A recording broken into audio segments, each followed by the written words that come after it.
Welcome to Surrender School.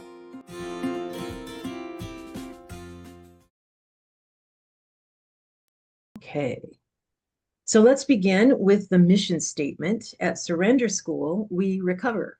Our mission is to share 12-step and other supportive recovery solutions with those who want a healthy relationship with food. We have people here who are not food addicted, or they don't have food problems. They have other issues that they're dealing with, and you are welcome also, and it seems to be working for everybody. So that's super.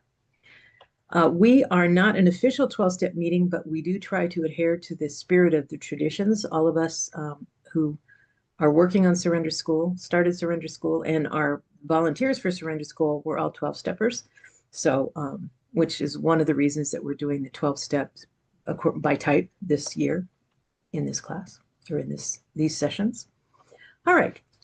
Everything that we offer is on the website. There's several years worth of stuff out there, and very, very good classes and cool, old recordings and that kind of stuff. So you want to check that out. Watch the chat today. Up in the upper right there, it says what for details, because Kathy is posting some things about that we have out there, just so that you know kind of what's going on. We now have a second Zoom room, so whenever you come to it, we will post. All you really need to do is go to the website, find the session that you're trying to go to, and it'll say instructions to go to that room. It'll tell you what room it is. If you click on that, so we have the first room, which is this, and then there's a second room. And we're busy enough that we basically have two separate accounts. So we can do two things at once if we end up doing that, which is kind of cool. All right. At the bottom, you see, if Surrender School has helped your recovery, we do ask that you donate. We're fortunate because most of the people that are here are 12-steppers, and we pay our own way in the 12 steps. So, but please, if it has helped you donate, if it has helped your recovery, please donate.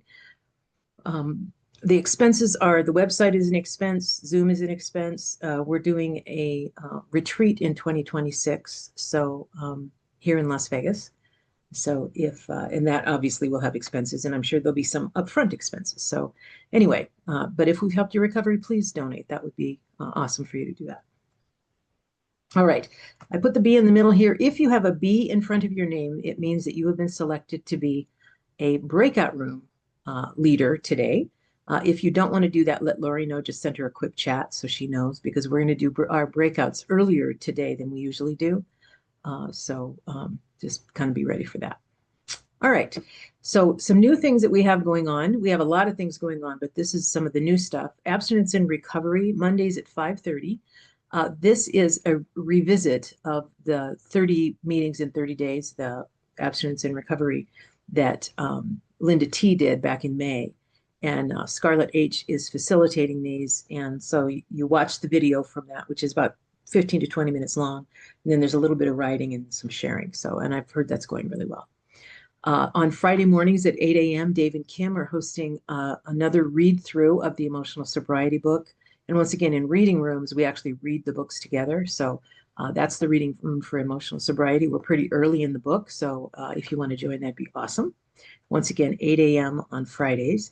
And then there's a new intuitive eating workshop. We just finished the second session, and it's 12 weeks beginning August 2nd, and it's at 9 a.m. Pacific time on Saturdays. And that's by Samantha Conboy is the leader of that. And that's that's what she does as a profession. So these are very professional and really, really impactful. Intuitive eating. If that's been something that you've been curious about, this is your opportunity to check it out. All right, so we listened when we were talking, because usually this was originally intended to go for the whole year. And so we kind of put it up and listened to this. So this is what the schedule looks like. So we will be skipping Labor Day. I guess that's the main thing to look at. We're going to finish step 8 today. And then on the 9th, then we'll do step 9 through the 14th of September, and then September 21st is when step 10 is here. So if you want to take a picture of that, if you want the schedule, that's basically what the schedule looks like. That lets us be, by the way, this time frame will be kept still in room 1 for the rest of the year, just for kind of like open meeting and sharing and that kind of stuff. In essence, office hours, but we finish up on the 16th of November, so before Thanksgiving. But this time slot will still be available, and we'll be just hosting additional office hours during that time. All right. Let's take a moment to feel your breath going in and out and to feel your feet on the floor and just be 100% present.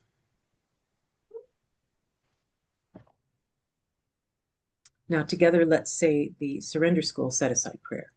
God, help me to set aside everything I think I know to leave space for what I have yet to learn. For what I have yet to learn. Okay, so the goal of this is a personal journey, and I think those of you that have been on this journey realize that this is a personal journey, and some weeks we work our butts off and get a lot, move a lot forward, and some weeks not so much, and that's the way it's supposed to be. Okay, so our focus is to help you understand the relationship between your false self, that ego self that jumps up, and your true self, and then to treat yourself with unrelenting compassion, because you're human. And so if we can feel compassion for ourselves, that is what allows us to feel compassion for other people as well. So super important that we do this. All right, some things to keep in mind. This whole course is about working the steps by type. So if you don't know your type, you want to take the test. It'll guide you.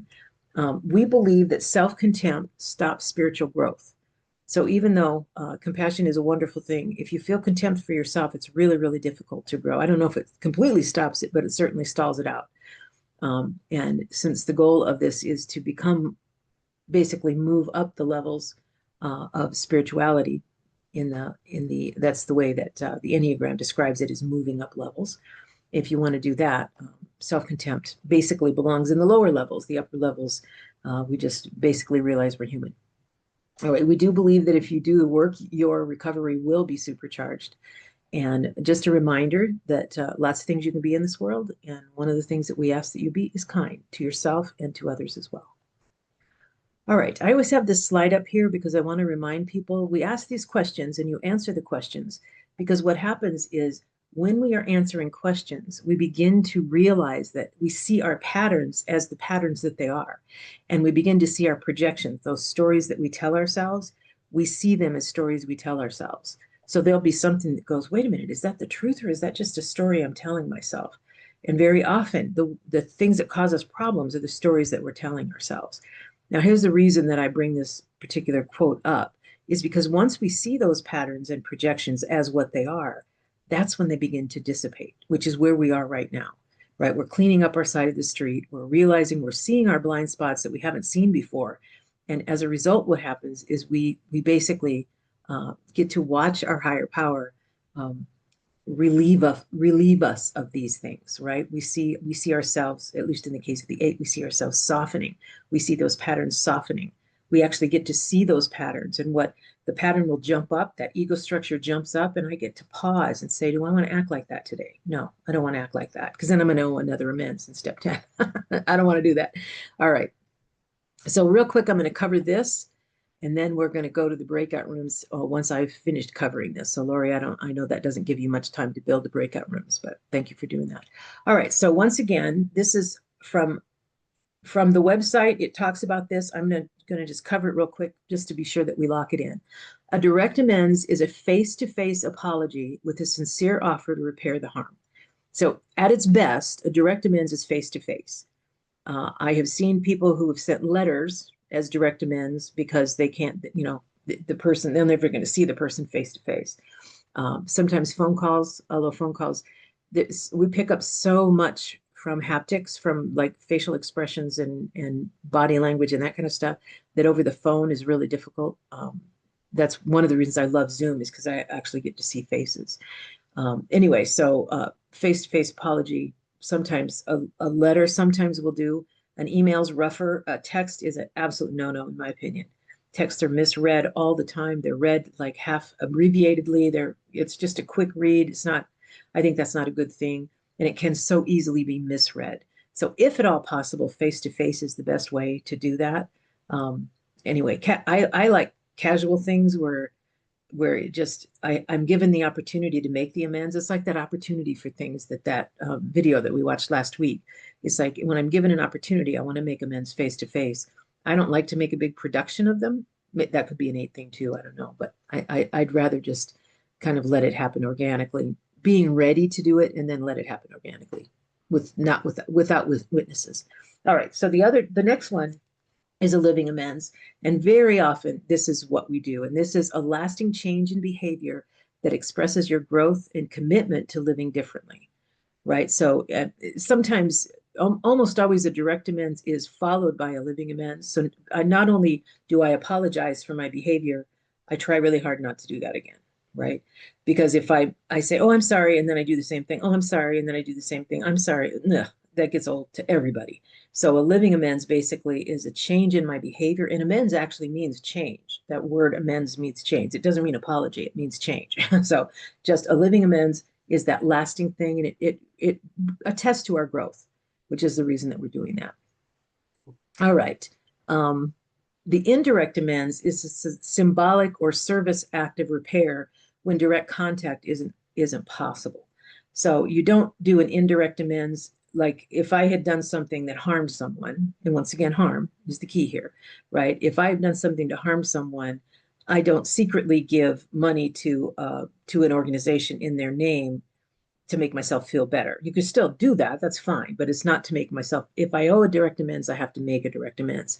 But an indirect amends can be something that basically it's either symbolic or it's a service act, and very often also tied to the living amends. It sometimes is tied to that, right? That's just something that we do kind of in honor of whatever it is that we are never going to do again, basically. All right. And then the last piece is the prayer or inner work. And we ask our higher power for healing, and we commit to doing better. We commit to what this says. Commit to transforming our relationship with this person or this situation. And those are the types of events. Okay.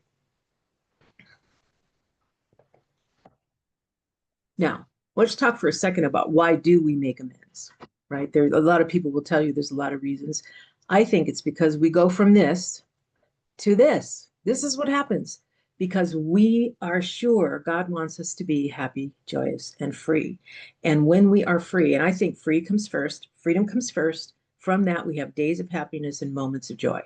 So, but we believe that God wants us to be free of all this stuff, right? And the only way that I can be free is I have to clean up my side of the street. So that is really why, even though there's all kinds of esoteric reasons we do step 9, in reality, the reason we do step 9 is because we want to be happy. We want to live a full, rich, productive life. We want to be happy, joyous, and free. Okay. All right. So we talked last week about the idea that it's like our life is a ball of thread and we have to find the end and pull that one thread. And I really want to encourage it. Just start somewhere. It doesn't even matter where. If you just start somewhere, then what will happen? You start with that one. And this is different than usually we do with step 8 and 9. Usually 8 is this list and 9 is this list of things that I need to do. And what we're saying here in Surrender School, because in step 6 and 7, we came up with one defense, right? And then in 8, we're going to come up with one thing that we owe an amends for. And with 9, we're going to make one amends. And that is the one thread that we're pulling because we're just starting somewhere.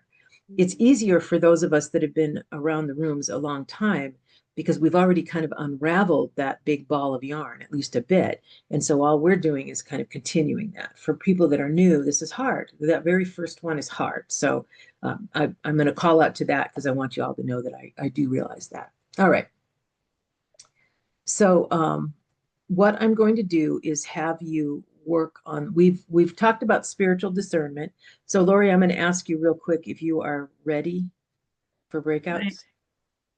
I am. Okay, excellent. Okay, so we've already done the spiritual discernment. Do I own amends? We talked about that last week. And if you have any obstacles to willingness. So this week, what we're adding are basically the type of amends.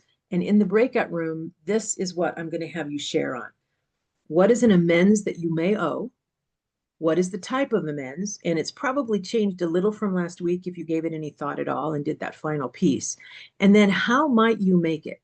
How are you going to do that, right? Because some of it is facilitating. Next week, when we start doing step 9, is the actual amends itself. What are you going to say and that? So right now, how might you make it? I'll call them up and see if they'll have coffee with me. I know that I'm going to be together with my family. I'm going to ask my cousin to take a walk with me, right? So how might you make that? So once again, in the breakout room. And this is going to be a 20-minute breakout room, just 20 minutes, because this should be pretty quick. Here's the amends I think I owe. This is the type of amends I'm going to make, and this is where it's going to be, right? So it's, I mean, 3 minutes per person. I think that's more than enough time to do that, I think. All right, so I think we're ready to go. Lori, hit it. Welcome back. I'm going to tell a quick story here. When I taught adults in a classroom setting, very often what would happen is they would, I would give them something challenging to do, and I'd get what I call popcorn questions. Everybody's raising their hands, everybody's asking questions. And what the exercise we're going to do here in a minute, I don't want popcorn questions. So Lori, I'm going to ask you to basically, I know you're going to mute everybody, and then you're going to not allow people to unmute. Here's what I want to say before you do that, Lori. If it feels completely uncomfortable, don't do the exercise. I think those that do the exercise, I think you're going to get a lot out of it. But if it doesn't feel comfortable or you don't understand it, just don't do it. Because there's not going to be room to ask questions about it. I'll try to be as clear as I can be. And this is a challenge. It's absolutely a challenge. But because we have a room of 40 some people, I don't want popcorn questions. So Lori, if you would do me a favor and do that, and then Yeah. allow me to unmute myself. I think I can do that. But Yeah. okay. So I'm going to mute all, and Sherry, you'll have to unmute.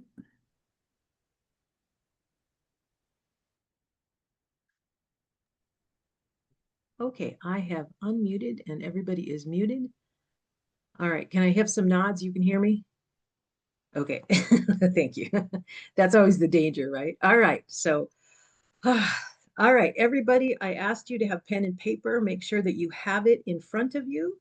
I'll tell you when to write and when not to write. So deep breath. Okay. All right, so right now, pens down, because the first section of this, you're just thinking. I'm just having you think. So everybody just take a deep breath, be present. I'm just having you think. All right, so here is the first part of your assignment. Think of someone who owes you an amends. It could be your husband from yesterday. It could be your mother from when you were a child. It could be your uncle when you were 12. It could be your boyfriend from high school, whatever. Somebody jumped into your mind when I said, think of someone who owes you an amends. Take a deep breath, come up with a name. Pick up your pen and write that person's name at the top of the page. One person, one name, write it at the top of the page.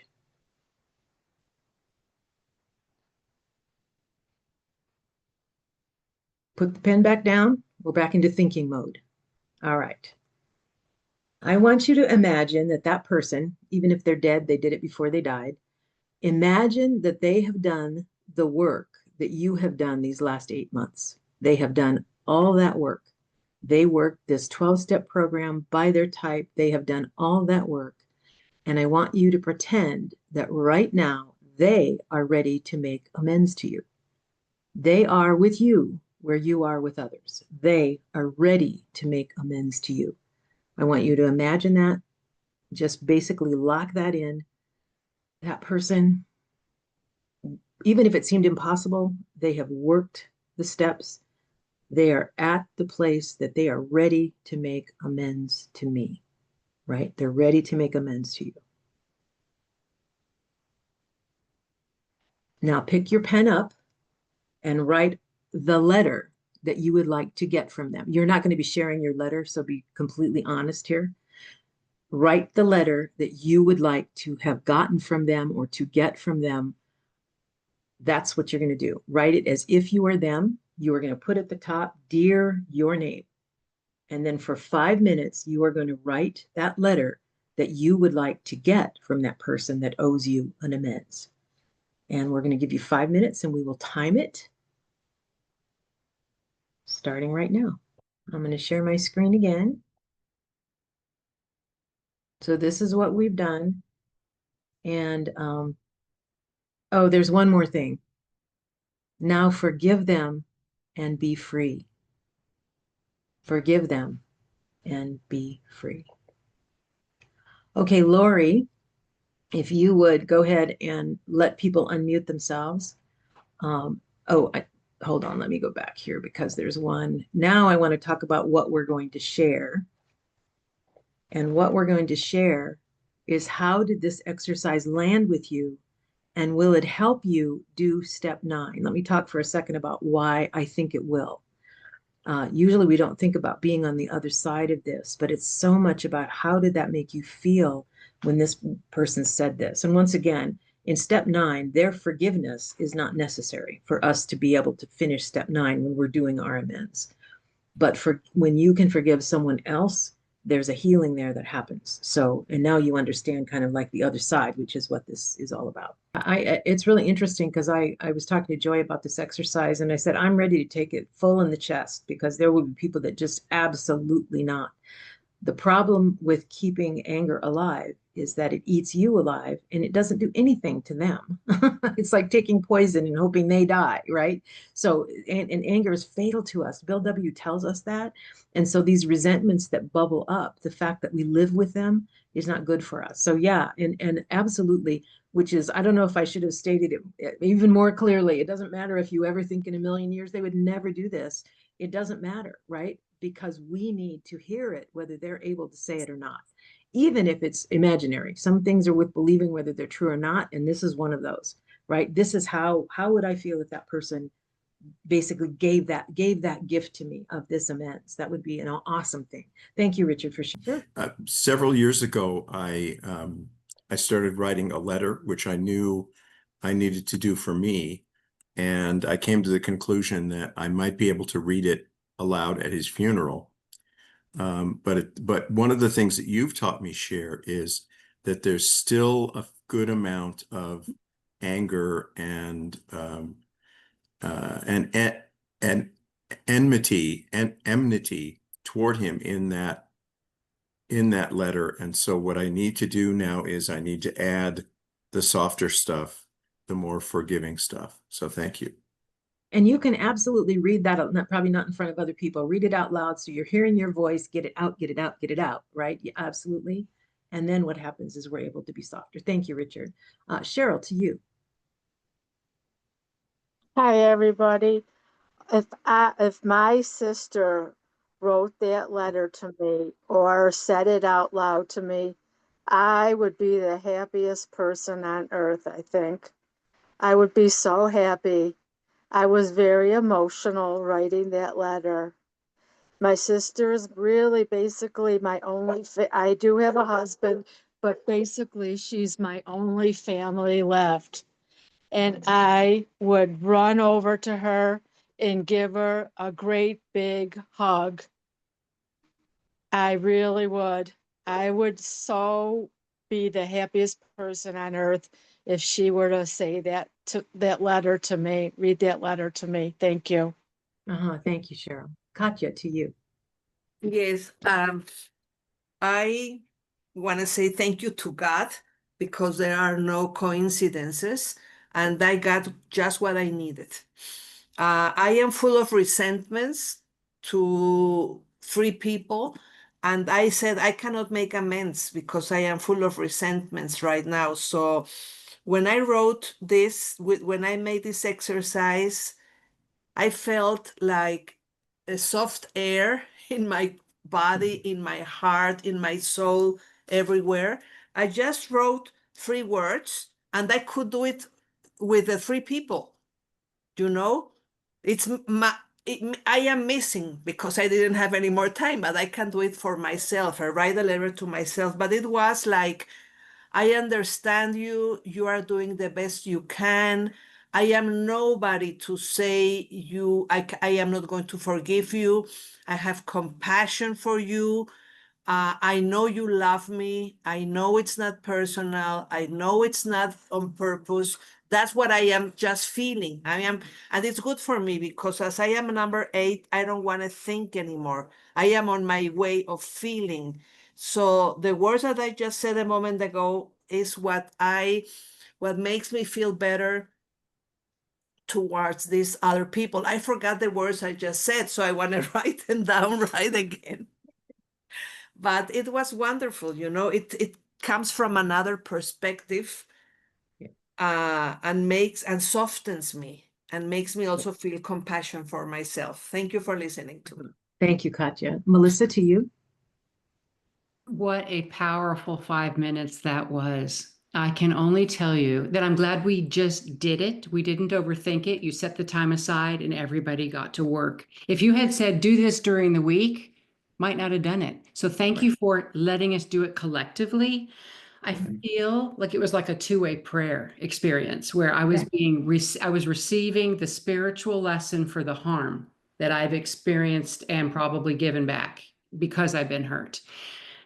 I also had the sensation of, even if these words never came from this person, they may not, they may, anything goes, we don't know. Even if they never came in this lifetime, I know that because I wrote those things down, that my heart and soul know the truth about some of the harm and what I've always needed to hear. Because I can write that for myself, I feel like it's almost like there's been a reckoning, a neutralization of, I don't need to be defensive about anything because I know the deeper spiritual truth behind the harming. And so, I just cannot thank you enough for how creative it feels to do these steps with you and the Enneagram and these little exercises. One last thing is that when we're stuck about, I don't want to I don't want to say, I don't want to do this step 9 yet, to offer this to a sponsee might help unpack something where the river can flow again, because we have felt some forgiveness toward our own pain and people. So this is like removing the dam, in 5 minutes. Come on. Yeah. And I will tell you that I had been praying about what to do to move from 8 to 9, because that's a hard transition to move from this thought of this to actually doing it. And so this, it came as an answer to a prayer that I had, and I was just so excited about it. I called Joy and I was like, oh, I've got the exercise anyway. So thank you, Melissa. God. You Absolutely. got it from God, and being able to write about what exactly hurt me, keeping it with the feelings, will fashion my amends going forward. It is Absolutely. about validation that I did not realize how much I hurt you, and I am grievously sorry. I really am, now that I know. Thanks, Cher. Thank you. Rosalind, to you. Oh, wow, Cher. I'm a 4. Very, very emotional at this moment. I know. I mean, this was so powerful because these words is what I've been wanting to hear from the person. I feel I've forgiven them, but you just scratched a scab and this wound is still there. Yeah. So I would just have to say it's this was just so profound. And having, been able to do this, as it was just said, it's like I can look at it and see that, wow, how I'm still holding on. I'm thinking I'm forgiving the person, but truly, I'm still holding on to that harm. So thank you. Thank you. I hate can't afford, guys. It's just, it sucks.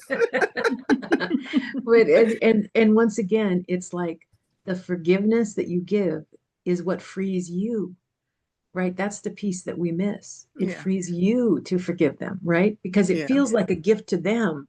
Oh, no, it's a gift to yourself. Absolutely. Thank you, Rosalind. Thanks. Lee, to you.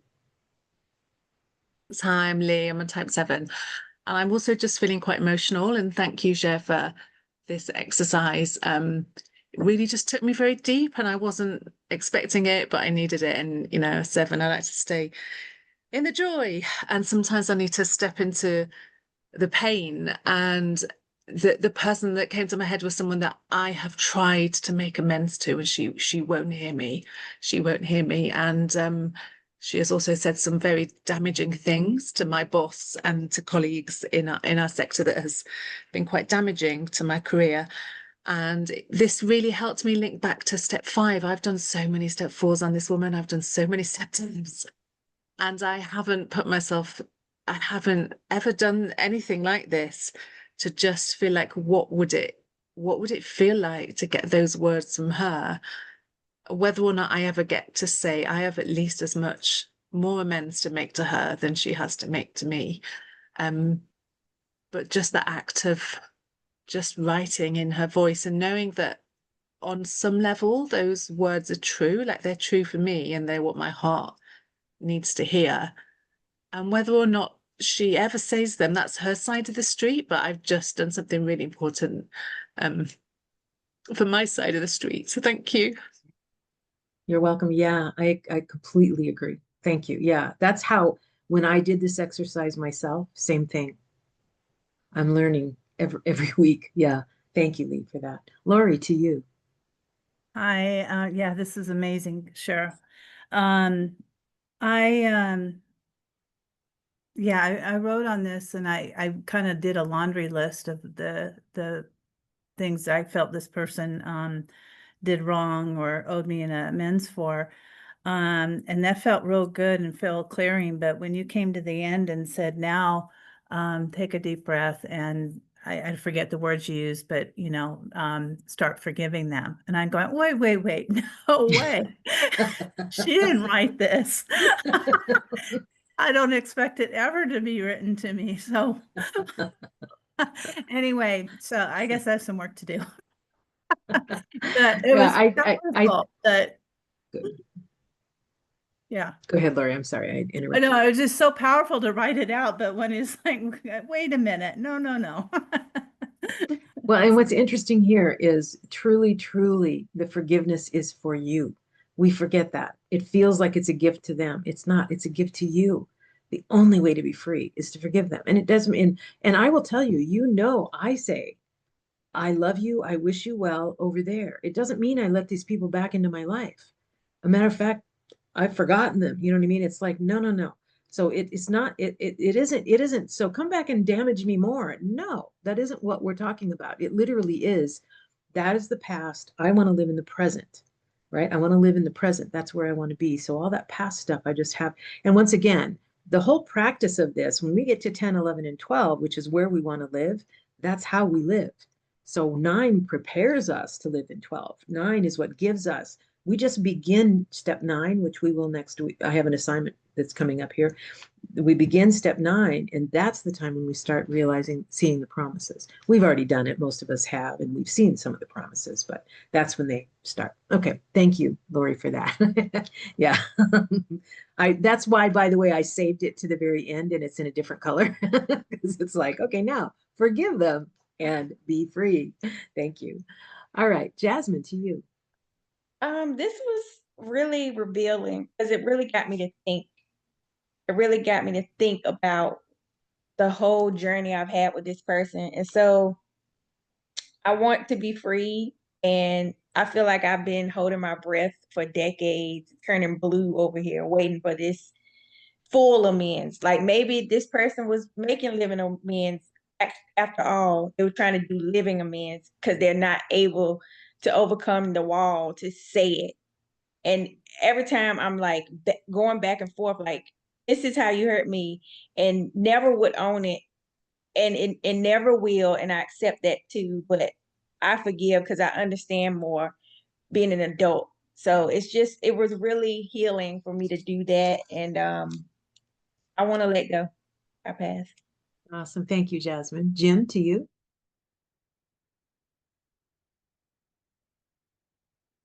Thanks, Cher. Thanks everyone for their shares. I think listening to everyone and each person shared their feelings, it helped me step through a door a little bit. Because in doing that exercise and when I was writing these things down, I felt a bit of it. And I think, wait a minute, I'm not supposed to feel this anymore, you know. And then you said, okay, so there's a moment to go, finish your letter, that and then more truths come out. And I felt a release. I wasn't sure how to interpret to myself the release that I had until everyone started giving their shares and I understood better. And at the end, when you said, "Okay, now you forgive," so I thought I was rather sneaky, but it was brilliant as well. And I signed it with their name, and I know there's still a bit of time to go, but it's such a great exercise, and thank you for it. Thank you, Jim. I want to say too that there's an old movie called The Divine Secrets of the Yaya Sisterhood, and the mother in that says there are some things that are not forgivable. But guess what? It doesn't matter, even if it's unforgivable. We have to forgive because it's the only way we can be free. It's the only way. So, and that's an exercise. And once again, this kind of exercise where you sit down, whether they actually could ever be grown enough to apologize to you is so beside the point. You need the apology. You deserve the apology. You deserve that amends. And so you take care of yourself. That's what you do. Thank you. Okay, Becca or Vicky? Yeah, this was a surprise for me. I don't resentment and anger or something I just don't naturally go to. And what I realized in the process is when I have an injury, I tend to form almost like a cyst around it, and it still lives inside me, but I'm not aware of it. And when you talk about type 4 being in the past, I don't live in the past. I live mostly in the future. But I think the past is probably these little cysts that I have that when they get inflamed or touched, then I know they're there. So, I'm not sure yet what to do with that, but I don't know if I have a form of spiritual bypass that I do. I don't tend to hang on to things that people do that have hurt me, and I usually try and give people the benefit of the doubt. But yet, what I've noticed is that I read in an Al-Anon Daily Reader years ago that there's kind of two kinds of people. There's people where something happens to them and they shut down. They say, "Never again, I'm not letting you in," because that's how you are. And then the other type of person keeps getting surprised.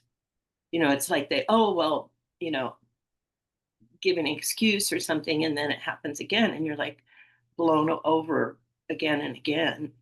So I think for me, part of it is learning about how to set a boundary so that the same behavior doesn't keep surprising me. Thank you, Becca. All right, Tamara, to you. Hi, everyone. I was just making some notes. So how this exercise landed with me is I can feel how it could feel to receive an amends. I can feel how I'd hope that they would feel. And so that motivates me. It encourages me to do the amends because someone else might feel that way. The 5-minute limit for a 6 is how I'm going to do all my amends. I'm going to set the timer and just do it. I'm not going to overanalyze. I'm not going to find the perfect words. Just like, yes, this share said 5 minutes. That's what I'm doing. 5 minutes. And whatever it is in 5 minutes, that's better than it would have been. It doesn't have to be perfect. Thank you. So it actually feels like it happened. I feel an inner shift towards the person. And I realize because of that, I've been doing the work. And so I'm able to see this person in a different lens, and it helped. That allowed me to write the words. And I can also see that really the person is acting differently, and it kind of a reflection on what someone else said.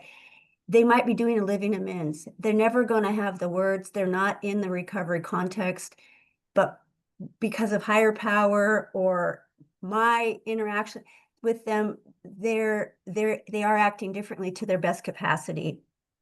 And as far as forgiveness, I forgive because I can forgive. And I am so grateful that I can forgive, even if they can't see why or how to do it. So that is like a gift, and I'm just grateful. So those are Yes. my thoughts. Thank you so much. Thank you, Tamara. I want to say too that I live a forgiven life. I have been forgiven. I live a forgiven life. So I must forgive others. I mean, that is, if I have another mantra besides in my vulnerability lies my strengths, it is that I live a forgiven life. So I must forgive others. So I can't hold grudge. I mean, anger is fatal to me. So I can't hold grudges. And so in his work, it's not like, oh yeah. So, because I think Becca, you talked about the spiritual bypass. What I used to say is I would leap over whatever the feeling was because I don't want to deal with that, but it's still there, right? But it's like a pocket. The cool part about, like, if you have a blister, you know what happens? Your body reabsorbs that.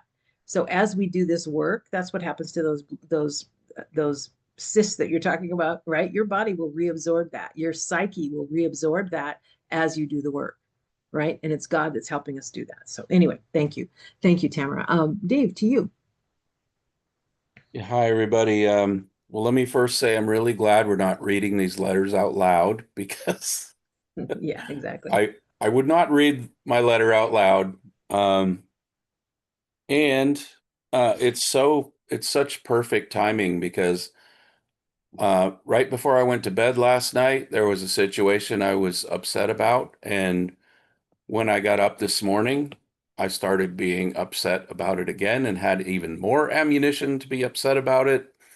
And this has been taking up so much space in my mind and my emotions since last night. And doing this exercise really, really is helping me to let go of it. And to summarize kind of why it was bothering me so much is the person and the other person involved had given what I think to them sounded like an apology, but it was really more like an explanation saying their intentions were good. And it made me think of this. This is in my favorite story in the big book, Acceptance Was the Answer. And what he says is, before AA, I judged I judged myself by my intentions, while the world was judging me by my actions. And so, whatever that person's intentions were, is what they were. But the fact is, other people were harmed by what they did, and so not just me, other people too.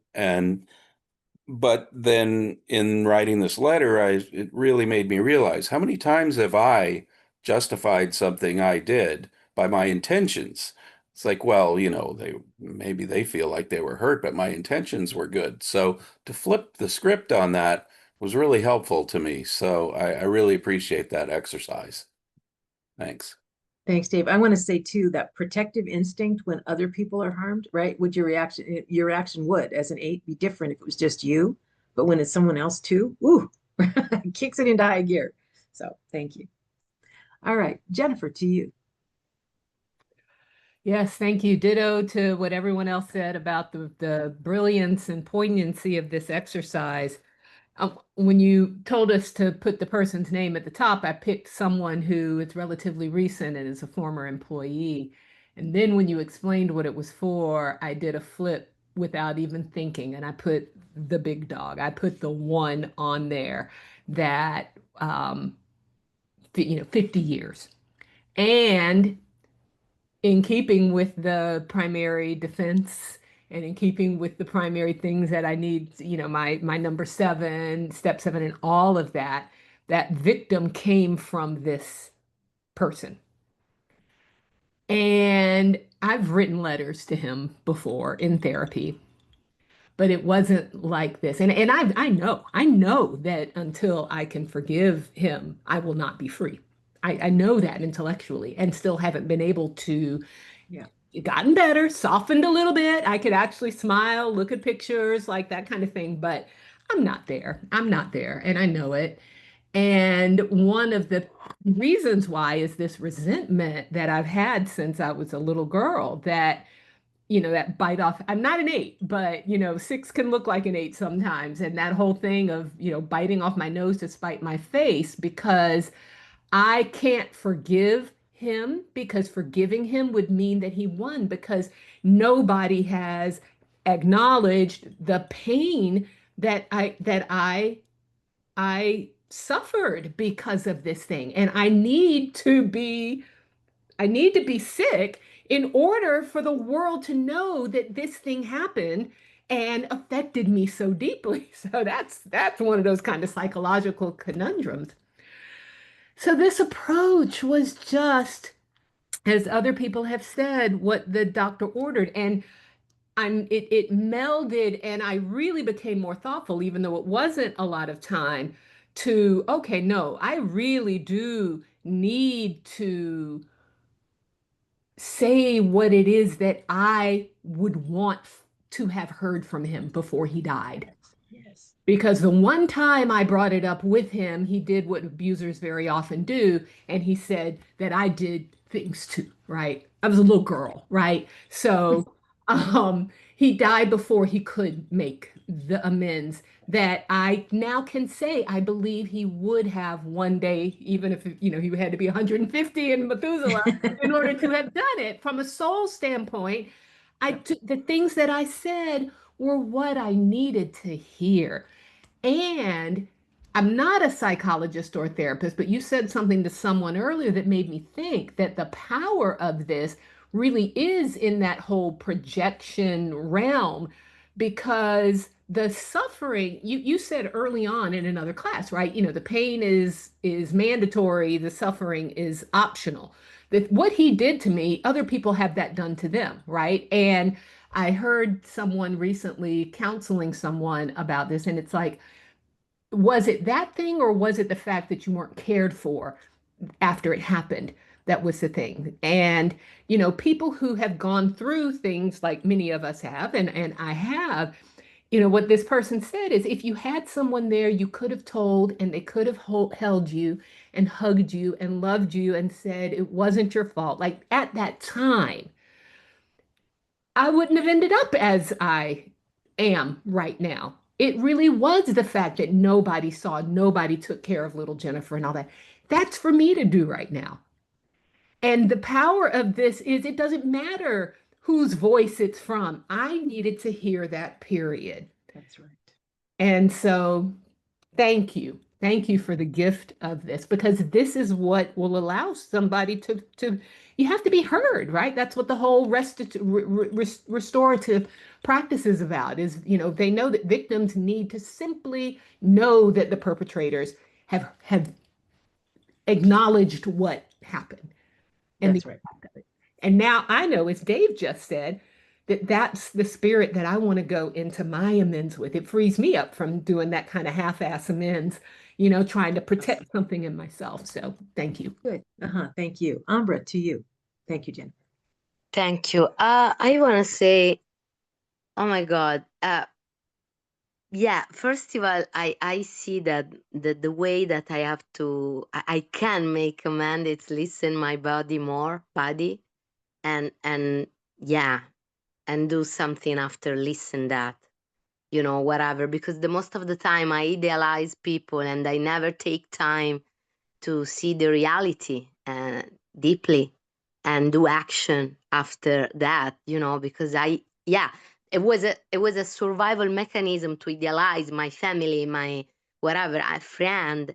And I just want to say that about my intense reaction, which is because I'm 4, if I tolerate too much people, of course, after that, I was angry and I say, I'm done, because I never be honest with myself.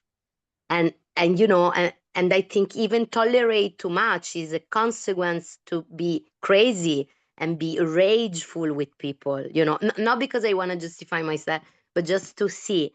And I just want to say that 2 stuff. One is that, okay, all this stuff that you're doing, we doing today, and I got my ex-boyfriend name, and I put the letter, and was really strong.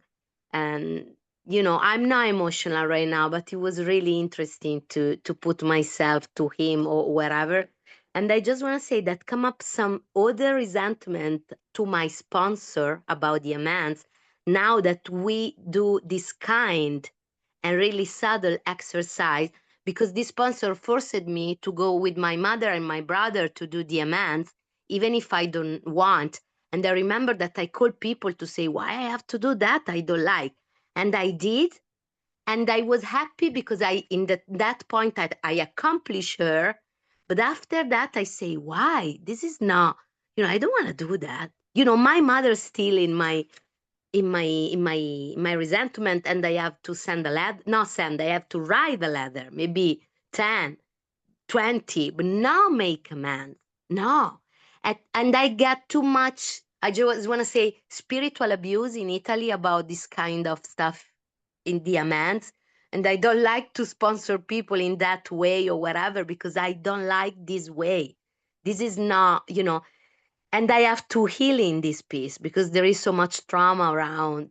You have to do the amends. No, I don't have to do nothing. And this way, it's really interesting because I have big resentment about my property manager, and I think I wanna write a letter to him, but even think about if he make amends to me, because even that shift something. And thank you for that, because it's another kind and another level to do the work. Amanda, it's really subtle point. Thank you so much. Thank you. I want to say too, I so believe that you don't do a ninth step. You don't do an amends until you're ready to. That's why step 8 is so important. We have to be willing, right? It has to be in proper perspective. This exercise that we did today, twofold. One is to see that we can heal ourselves. With God's help, we can heal ourselves. So we don't require the other person to say these things to us for us to be healed. And then the other thing is to get ready for 9. And it's back to what Tamara said. It's like, now I understand how it would feel to them to hear acknowledgement, like Jennifer said, an acknowledgement that what I did to you was wrong. There's a feeling that comes from that, and it's awesome. But you have to show up like present and really willing to make an amends. And we don't fall on our knees. It's not even about that. It's just about, yeah, what I did hurt you. And and we'll talk about specifically the words to say and all that to keep it as simple as possible. That's why it's 5 minutes, by the way, instead of 10, because otherwise we go into these great, no, this is like short, short and sweet, right? And then you get to build from there. Okay, thank you. All right, Rosalind, to you again. Okay, my 4-ness has calmed down. So I just wanted to share that my thoughts just kind of go everywhere. But Jennifer brought out a very valid, point, and it's something I needed to hear. And then once I got this written down, I really feel okay. But this didn't happen only to me; it happened to my daughter. And so and then we have children together. So I can't push that person out. You said it, Cheryl. You can put people out of your lives and never see them again. Well, I can't.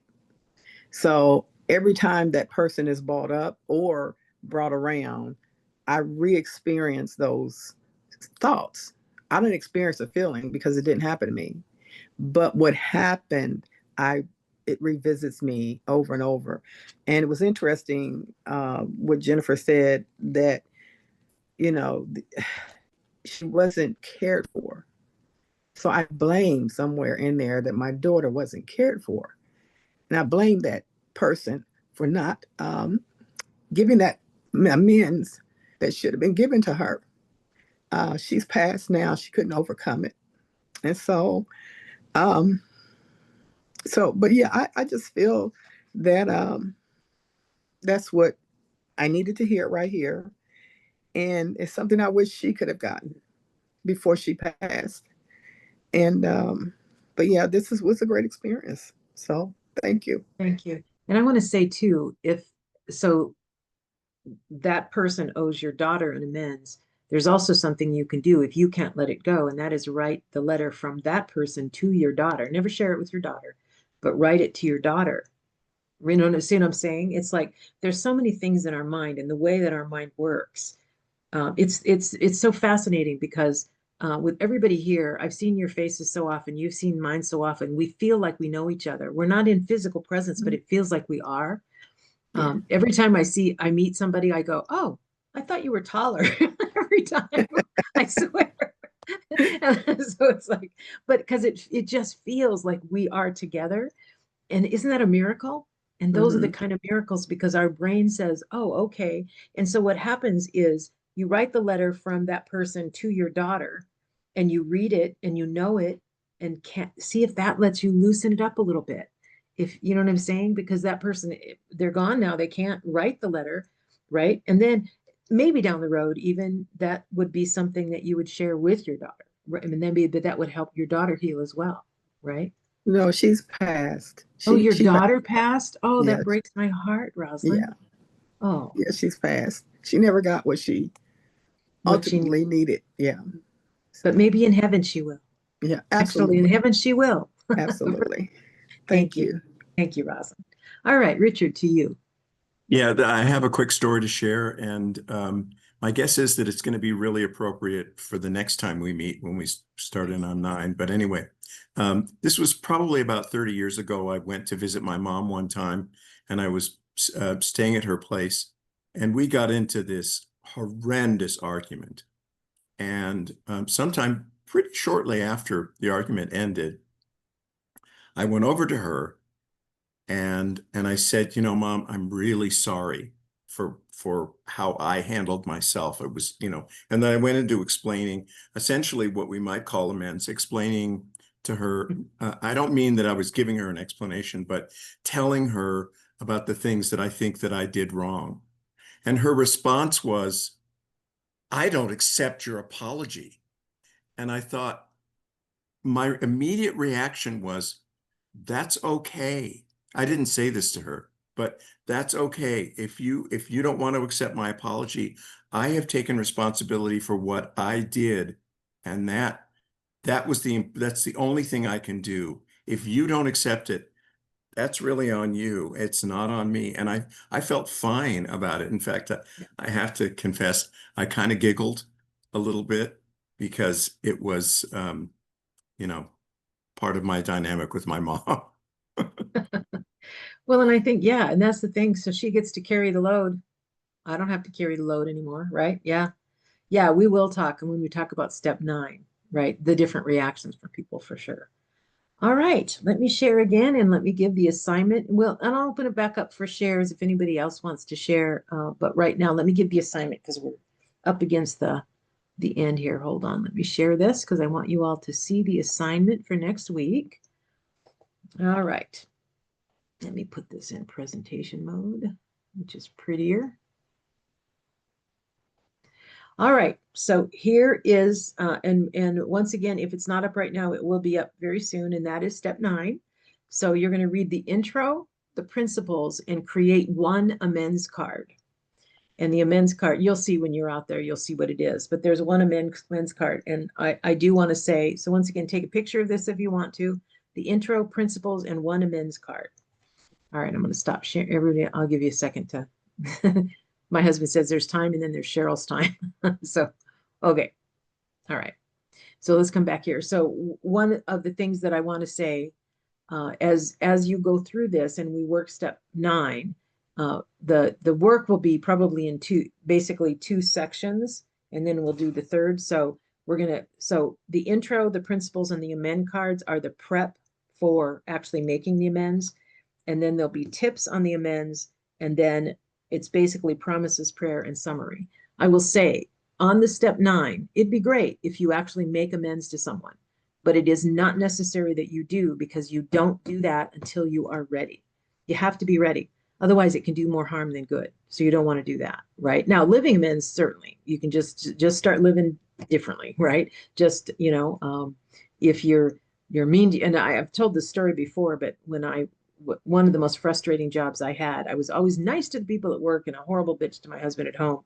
And I finally was like, well, if you're hoping to live with this man the rest of your life, maybe that's not a good plan, right? So then I started being bitchy to the people at work, and that was the best I could do, and nice to my husband at home. We just celebrated 44 years of marriage, so it must have worked. All right, so if anybody else wants to share, otherwise, yeah, because it's noon right now, so we've done our hour and a half today. I want to say, whoever suggested the minute of quiet, I think that's good, and I'm going to recommend that if this really did hit you, even if you didn't share, maybe especially if you didn't share, if it hit you, it may give you a tender spot. Take care of yourself. Go ahead and yeah, just be kind to yourself and realize kind of what's going on here. You know, it's just love yourself. I guess that's the way to say it. Ambra, go ahead. Yeah, it's about homework. Okay, if I don't have like direct amends to do it, I can do a letter this week. What I can do? I've never known anyone in my life who didn't owe a direct amends in my entire life. I've never known one person. So are you telling me I now know one person who doesn't owe a direct amends to anybody? I don't know. Sorry, can you repeat that? Everybody owes direct amends. There's someone that you're unkind to. Everybody does. I mean, I guess I don't even know what to say. Any other suggestions? I'm very serious. I'm not being facetious. So step 10, I don't owe direct amends every single day of my life, but I've been in program 20 years. And there's things that crop up anytime I'm unkind, anytime I'm thoughtless, anytime life is filled with amends apologies that I owe to other people. I'm changing my food plan because my food plan has been unkind to me. That's a living amends that I'm doing for myself. So there are amends Richard, you have your hand up, or you have something to say about this? Can I explain? Mm-hmm. Oh, Yeah, I think she needs to explain. I heard something different. No. Yeah. Okay, go Yeah, ahead. I just want. Yeah, I don't understand if like I just want to say now I don't feel that I have to do direct amends, but you know it's about which is the homework I have to write. You know, I know that I don't understand if we get each other about this topic. Yeah, I don't know. I'm confused. So, Tamara, what did you hear? What I heard was she might not be ready to make him direct amends. So what is she supposed to do for the homework? Is that right, Ambra?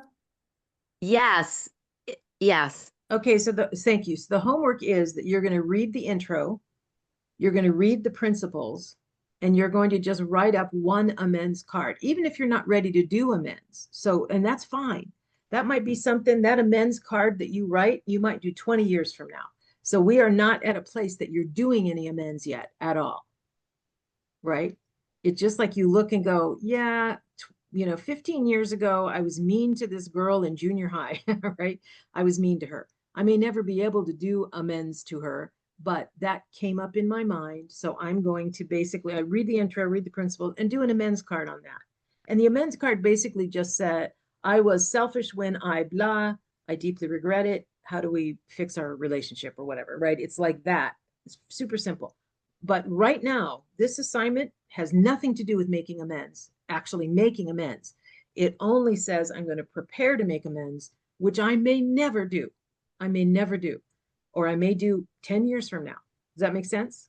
Yeah, I got it. In fact, I say, for example, okay, for my parents, I want to write a letter because I have a lot of rage with my mother or whatever. But okay, it's okay. I got right now. It's clear. It's more clear. Okay, that's good. Okay. And once again, I think to the point that you made about your sponsor making you make amends when you weren't ready to make amends, I don't believe in doing that.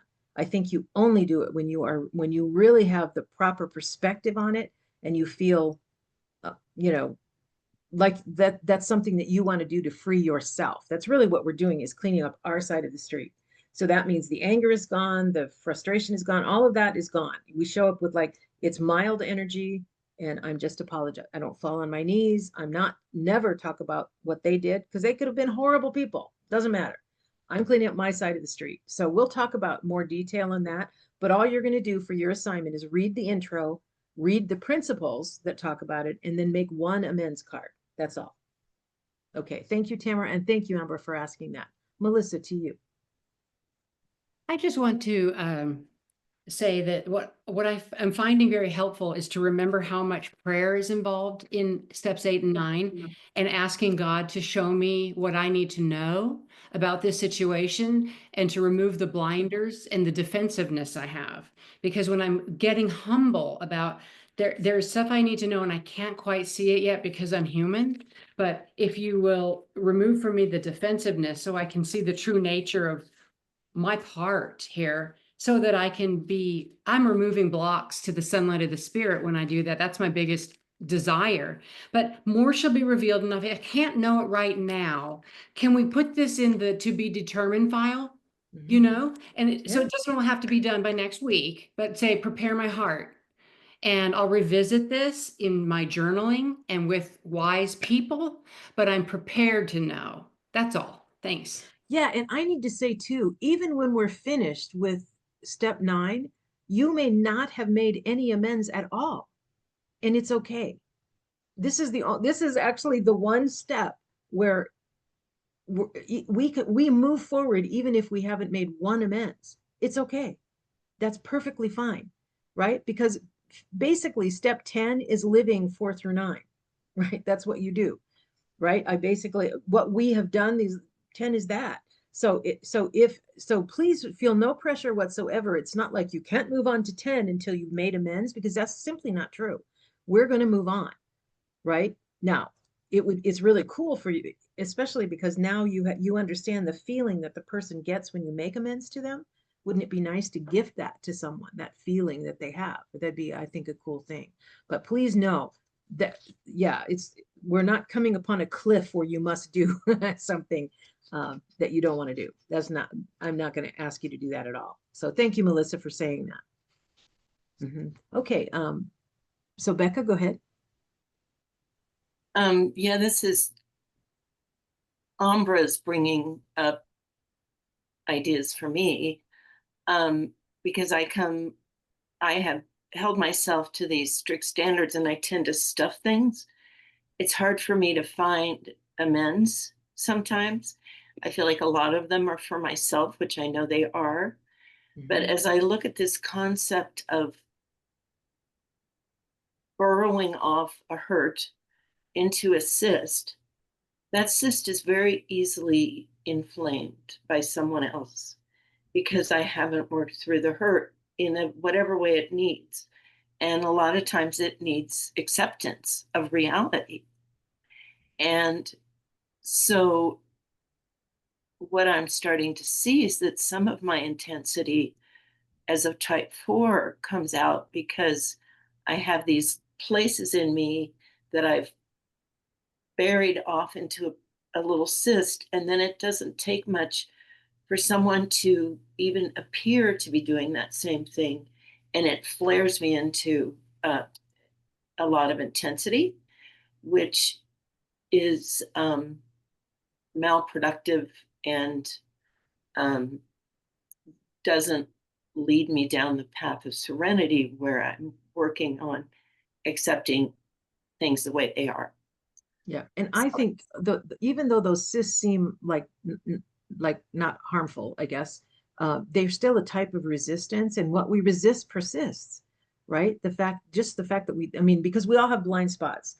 That is part of human nature. That's why I'm so glad that we're reading the wisdom of the Enneagram, because as we go through that, he talks about blind spots so often, right? It's just we can't see it until we see it, right? I want to say too, when I made the comment, Ambra, I apologize to you for making the comment that I've never known anyone who didn't owe an amends. It's true, but as an 8, mine are so obvious because I got in someone's face. It's like that's one good thing about an 8. There's no artifice at all. Right? I mean, there just isn't. I wouldn't even know when people are phony. I'm like, why would they say something they didn't mean? I don't even understand that. So, but mine is so obvious that, right, not everybody's are obvious, but truly, we are like little wrecking balls going through each other's lives. That's just the way people are. It's human. That's the way we are. So everybody does, but it doesn't mean in this class that you have to be ready to make them at all. It just means that you're going to prep, you're going to do that, and you may never, ever, ever make the amends, and that's fine. That's your choice, because we do have choice. Okay, Teresa, to you. Hi. First, I want to apologize. I was late. It sounded like I really missed an amazing meeting. And I'm just taking it all in and listening. And I guess I have, first of all, I have to, I guess, do a makeup and do the assignment for today. But as everyone's talking, I'm thinking about, my actions. And I feel like with some people, I feel like I was mean and I'm entitled to react that way, yet I don't want to react that way. I want to forgive the person and and I live with that person. So it's hard because I do want to forgive, but there's anger right now. And that anger is definitely tearing my stomach apart, and I guess I feel like an entitlement because I never said anything and now I'm setting boundaries, and it's hard because people are not liking boundaries that I'm setting.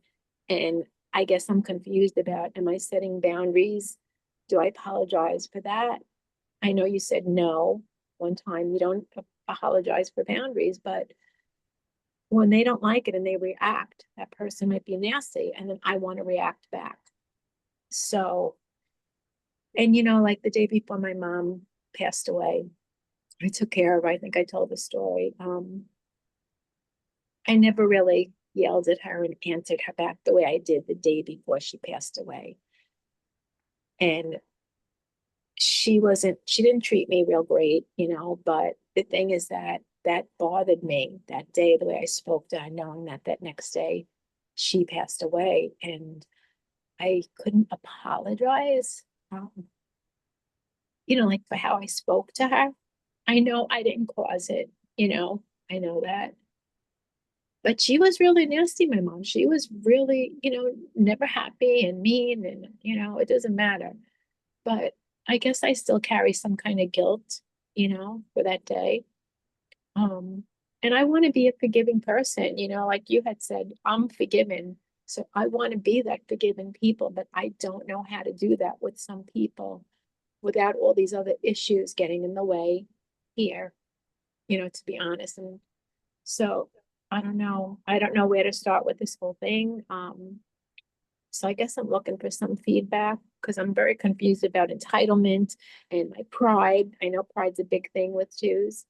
So yeah, because that person might, after I do that, if I apologize for being mean, that person could turn around the next day and be mean again back. Probably will, or nasty. So I guess I'm just looking for suggestions. I can leave, but I don't want to leave. I want to change myself before I make any decision. So I guess I don't know where to start, basically. So I wish I was really in that thing. I had a car issue. So That's okay. yeah. So I think Bill W. says that anger is the dubious luxury of normal men. That anger is fatal to us. And I was such an angry person. And it is really rare for me to get angry. Now, I get irritated sometimes because guess what? I'm an 8, but I don't live in anger. I can't live in anger because it's a horrible way to live, to be around anger. So, Teresa, I would say keep coming back. Try to focus on one thing at a time instead of 18 things at a time. And I think that will help you. I'm very serious. I do think that will help. I have seen 2s grow so much. It's astounding. Their life is dramatically different than what it was before. And the life itself is the same. They have the same challenges that they had before. They have the same problems that they had before. But the way they live their life is pure and clean and good, right? Perfect? No such thing. But it's good and it's calm and it's lovely.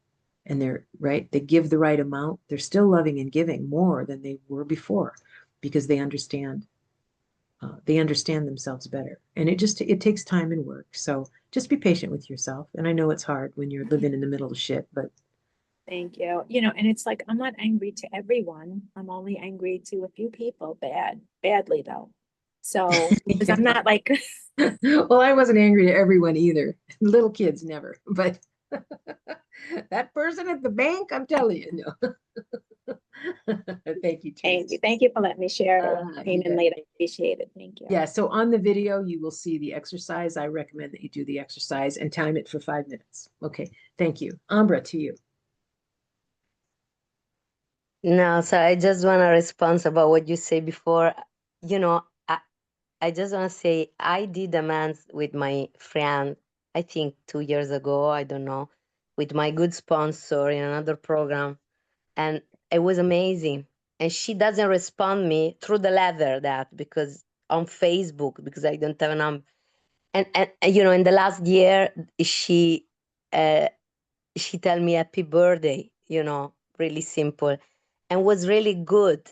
And because come up with feeling, I cry with my sponsor, etc. And I just want to say, I don't want to say that I don't have a means to do it, but I'm not really sure to do There you it. go. I'm good if you're not ready. That's perfect. That's wonderful. Yeah, and for the moment, the best thing that I can do is ladder, just to say that. But yeah, thank you for this process. And don't mail them until you're ready, No, right? no, absolutely. It's Yeah. just to put out my anger and still That's in the right. process. Exactly. Yeah. Too And much. I think Yeah, there is nothing wrong with the role play that says that you write the letter from them of what you need to hear, right? I need to hear it. Maybe it can't come from them because they haven't grown enough to let it come from them. I need to hear this. That is part of my healing. So good. Perfect, Ambra. Thank you. Thank you. Becca, to you again. Well, this is just kind of a lighthearted thing I wanted to say to you, Cher, because you've only used one swear word today, and I no F words, and I hope it's not because my mom's here at night. No. It's used to talk like a sailor. Oh, yay for 8s. So it's really funny in that book, The 9 and 12 thing by Dr. Don Carroll. One of the things it says in there, oh no, I think it's the simple Enneagram, whatever. Anyway, it says things that people don't want to give up or won't give up. And the number one says for the 8, it's using colorful language or using swear words. It's like we just can't possibly give that up. Because, you know, sometimes no other word works, you know? So thank you, Becca. All right. Anybody else want to share? Or are we good?